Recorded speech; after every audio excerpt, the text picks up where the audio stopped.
Hello everyone, today we're going to be working under the title Refining Our Expression to Make Concrete Points.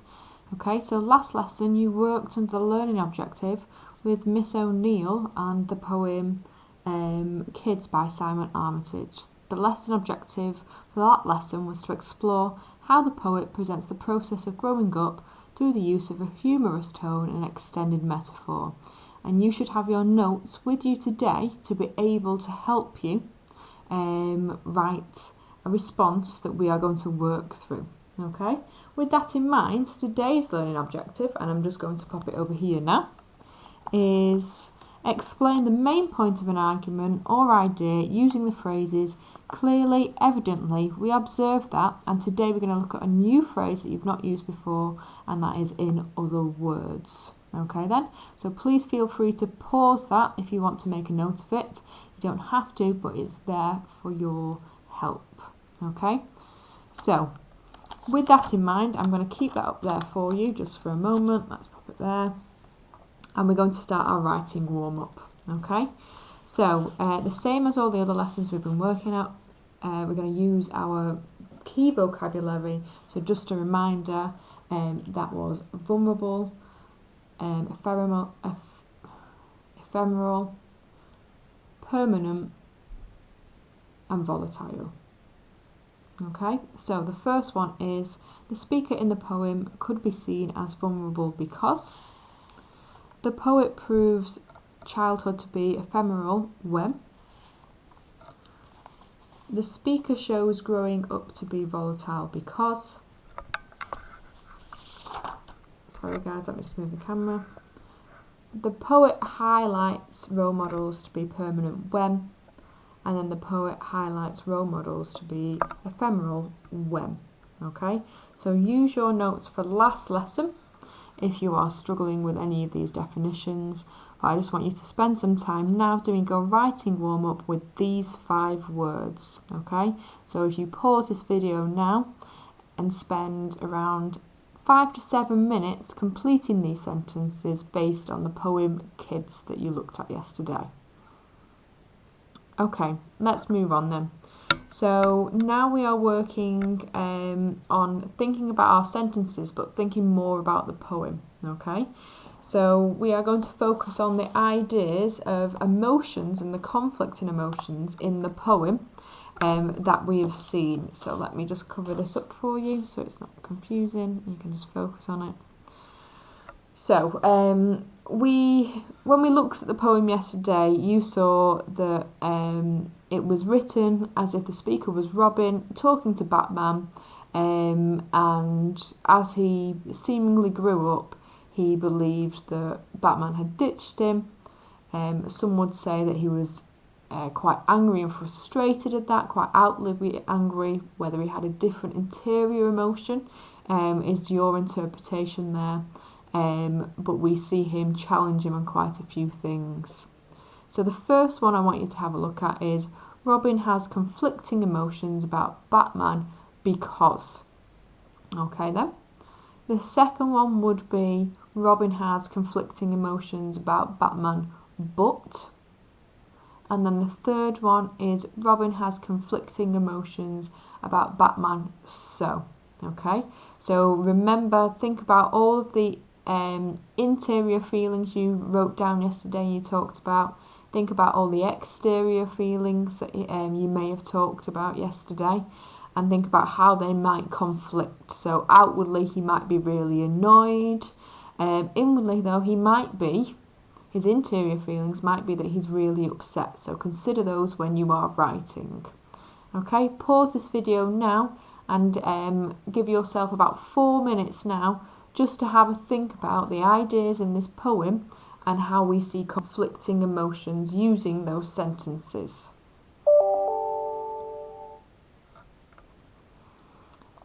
Okay then. So it's time to now capture the big idea, and that's what I want us to focus on. Okay, so with everything that you've learnt about the poem and the sentences that you've just done, you should be in the right mind frame now to be able to have a talk about and we'll be able to write this first mini paragraph here. Okay, so we're going to use the sentence first. On the surface, the poem kid is about. Okay, now if we were to look back at the question looks at, and I'll just turn it over because it's just at the top of this page, how does Armitage present the idea of growing up in kids? Okay, so our ideas are growing up. So if we're thinking about growing up, you might want to use it in this sentence. So, on the surface, the poem kid is about, and what I want you to do is use this sentence here to support you. What I would like you to use, though, is the keyword volatile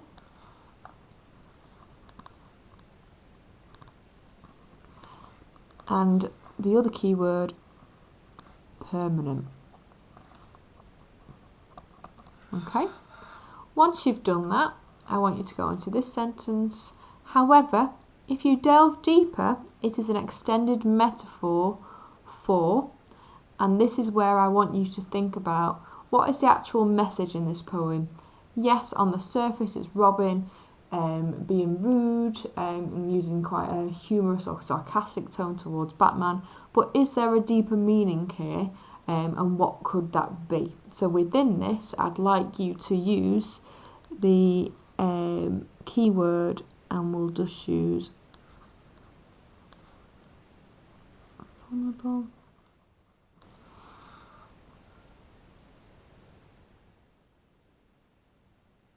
And we'll leave it there. We'll just use vulnerable for that one. Okay, so spend some time now writing your sentence and trying to get those keywords in that you learnt about yesterday. Okay,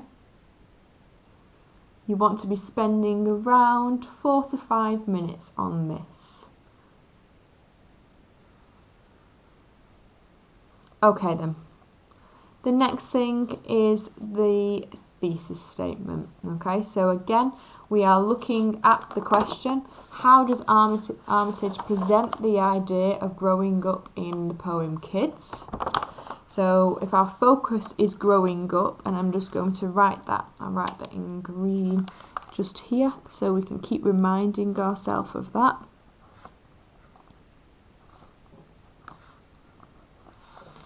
Then we can start to use that as well. Okay, so the thesis statement, which you have done a few of now, you did this all the way through Brothers, and you've done it through a few other poems now, is exactly the same, just changing the words. So if you were to say, in the poem Kid, Armitage explores the idea of, and then what we want you to do is just do a colon here, and then it reveals. So think about what it reveals. So you'll have your first idea that you'll have made notes of yesterday, your second idea, and then you'll say and finally, and then your third idea. Okay then, so just spend a moment doing that. It should probably take you around 2 to 3 minutes to do that. If you need some more time, just remember, have a look through your notes from yesterday. What were your ideas of the poem? Remember, there's not necessarily a wrong idea in literature. It might be that you have an idea, and if you can prove that and use the language to be able to support those ideas, you can get the marks. Okay then. Okay, so we've done now our writing warm-ups, we've done our capturing the big ideas, and now we're on to the and now we've just finished the thesis statement. So what we need to be thinking about is the worked example. Okay, so in a moment I'm going to reveal to you the words that you've been looking at and the phraseology you've been looking at with regards to clearly and evidently and all of those sentence starters, but I'm going to add a new one to you today, so I'll be showing you that in a moment, but let's go through the ones that we've actually seen. Now for this example, I've chosen to use the character of Lady Macbeth and Shakespeare because that is something you've studied before, and it's something that you'll be able to see very easily how it works in this context. Okay, so with this in mind, I've started it by saying, clearly, Shakespeare presents depicts Lady Macbeth's personality as volatile and manipulative. So this would be your topic sentence or the first sentence in your paragraph, okay? So you'd be thinking about when you were writing about kids, it could be clearly Armitage presents childhood as, and then that would be your first sentence, okay? You'd then move on to say, evidently, Shakespeare uses Lady Macbeth as a construct to challenge Jacobean gender roles, okay? So a bit more complex there, and I've done that on purpose. So I've started to use some key terminology like construct and to challenge ideas. Think about why there is conflict and why we have conflicting emotions in the poem. Could you use that word challenge as you go through? And then we finally move on to the idea of we observe that. Okay, so I've written, we observe that Lady Macbeth's mental state deteriorates as the play progresses, perhaps a purposeful device used by Shakespeare to highlight her innate weakness due to her gender. Okay, so again, something you can all relate to. We've talked about gender roles a lot when we studied Macbeth. However, it might be something that you want to think about when you are writing to use this idea. So if you observe that something happens in the poem and then say perhaps a purposeful device used by the poet, it will give you a different element to your writing, and it will give you almost taking another layer off your analysis, and it will make it sound really fancy without actually doing something massively fancy for you, okay?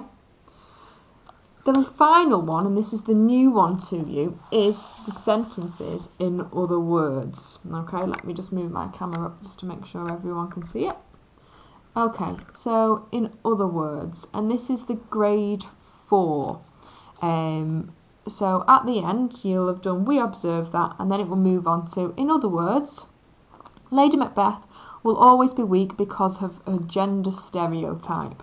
So if you were to write that in an exam, it's a grade 4 answer. It acknowledges the fact that there is a gender stereotype there and that she is weak. So it's just a basic answer, okay? In the second one, I've done a grade 5 to 6 one. I've written a little bit more, as you can see.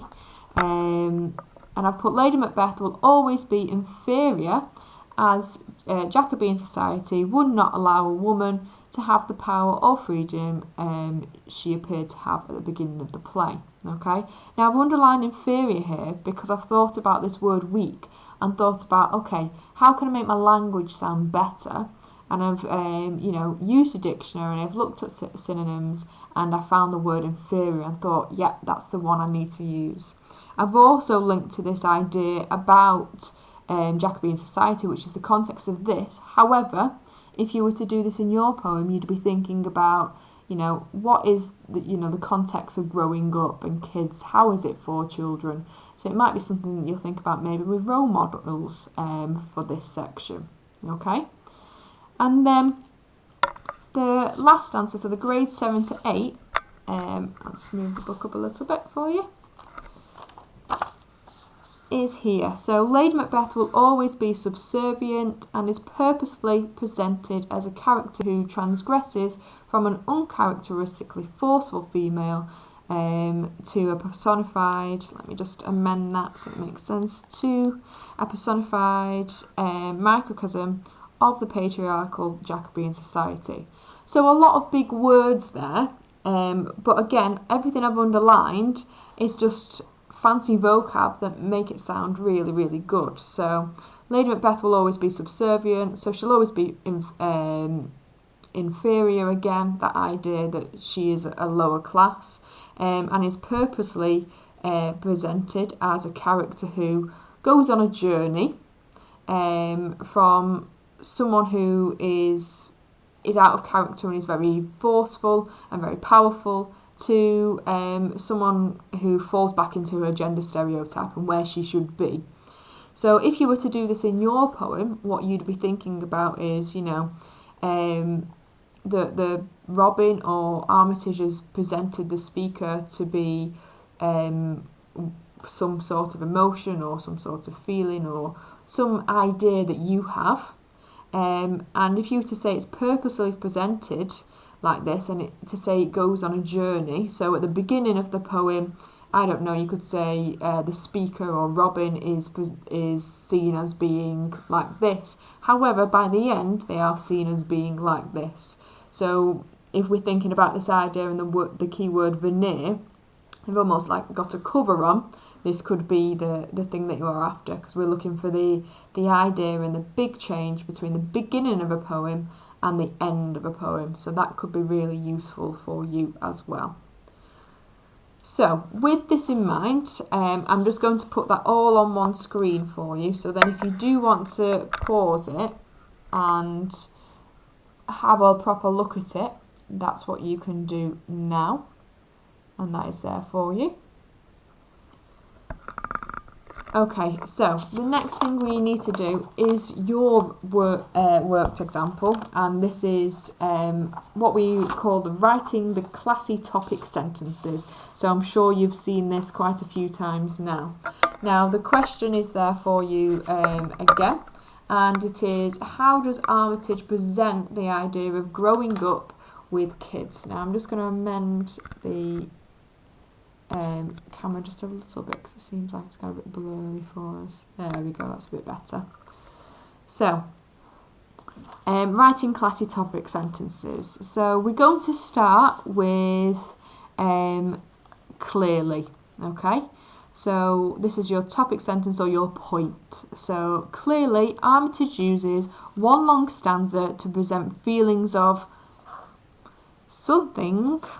So you need to put a sentence in there towards growing up, okay? So I've really led you into talking about and addressing the question in that first part of the answer.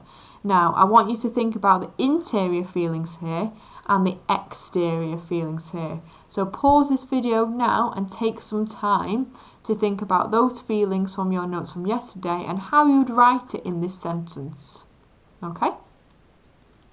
The next sentence we are going to look at is evidently. Okay, so let me just get another piece of paper out so we're not distracted for you. Will be a second. Excellent. And we'll just focus on this one. So now the next one is evidently the tone shifts in the stanza when. And the keywords I want you to use here are volatile and vulnerable. Okay, so have a think about where the tone and where there is almost a pivotal moment within that poem, and think about how could you describe this person as being vulnerable or being in a vulnerable situation, and how is it shown to be volatile, or how is growing up shown to be volatile, or growing up putting you in a vulnerable situation. Okay. Spend some time doing that one. The next one then is, finally, we observe that towards the end of the poem, Robin says he won't play ball boy. Now notice I've put a quotation in there and I've embedded it for you to, again, take your writing to the next level. And if you can do that with your writing, excellent. Keep doing that. You want to try and get at least one in each sentence by the time you've built these sentences up. So if you can get one embedded quotation, that is excellent as we continue with these lessons. So I'll read that again. Finally, we observe that towards the end of the poem, Robin says that he won't play ball boy, revealing. Okay, so him saying that he's not going to play ball boy anymore, what does it actually suggest? What does it show you? Okay, and the words that I want you to think about are the words ephemeral, again, the interior feelings, and then this idea of a veneer and having this face on. Okay, so spend some time doing that. I'm just going to move it up so it's a bit clearer for you all to see. Excellent. Okay then, now finally we've got the in other words. So this is the new one to us, and I think this is probably one of the easiest ones to do, which is nice. So this is the key sentence for today. So in other words, the speaker in the poem always shows that growing up is, and within that sentence I want you to use the keywords, let's push this up a bit, volatile and vulnerable. Okay, once you have completed this, what I'd like you to do is to go back to the lesson and complete the post-learning quiz. Okay, well done for your work today. I'm sure you've worked really, really hard, and I'm looking forward to seeing your responses come through as we begin to check through your notebooks.